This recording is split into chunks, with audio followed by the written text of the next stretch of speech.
ಕೊಯ್ಲಿಗೆ ಬಂತು ಅಂತಂದ್ರೆ ಮುತ್ತೈದರು ಉಡಿ ತುಂಬ್ತಿದ್ರು, ತುಂಬಿದ ಹೊಲ್ದಾಗ.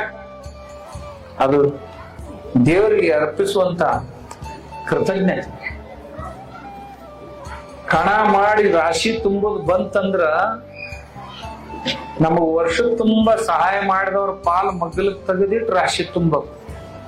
ಆಯ್ಗಾರಿಗೆ ಅವ್ರ ಪಾಲ್ ಕೊಡ್ಬೇಕು. ಅವ್ರಿಗೇನ ದಾನ ಕೊಡುದಲ್ಲ, ಅದು ಪಾಲದು.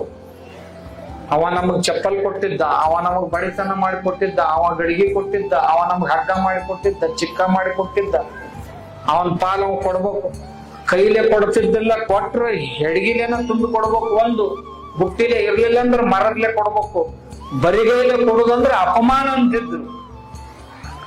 ಅವ ತಗೊಂಡವ ತನ್ನ ಚೀಲ್ದಾಗ ಹಾಕೊಂಡಿದ್ ಮತ್ತೊಂದ್ ಮುಟ್ಗಿ ತೆಗೆದು ನಿಂದ ತೀರ್ಬಾರಪ್ಪ, ಹಿಂಗ ಬೆಳ್ಕೊಂತ ಹೋಗ್ಲಿ ಅಂತ ಅವ ಆಶೀರ್ವಾದ ಮಾಡ್ತಿದ್ದ.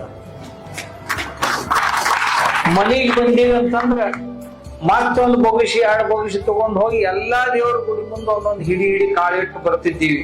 ಆ ಗುಡಿಯನ್ ಪೂಜಾರಿ ಚೀಲ ತುಂಬಿಡ್ಬೇಕು. ವರ್ಷ ತುಂಬಾ ಗಿಡದ ಗುಡಿ ಮುಂದಿನ ಗಿಡದಾಗಿರುವಂತ ಪಕ್ಷಿಗಳಿಗೆ ಆ ಕಾಳ ಹಾಕ್ಬೇಕು. ಇದು ವ್ಯವಸ್ಥೆ ನಮ್ದು. ಕಾಳ ಹಾಕ್ತಿದ್ದು ಎಲ್ಲರನ್ನೂ ಕಾಪಾಡ್ತಿದ್. ದೇವ್ರು ಕೊಟ್ಟಿದ್ನಲ್ಲ, ಸಾಮರ್ಥ್ಯನೂ ಕೊಟ್ಟಿದ್ದ, ಬುದ್ಧಿನೂ ಕೊಟ್ಟಿದ್ದ. ಊರನ್ ಹಕ್ಕಿಗಳಿಗೆ ಹಾಕ್ತಿದ್ದ.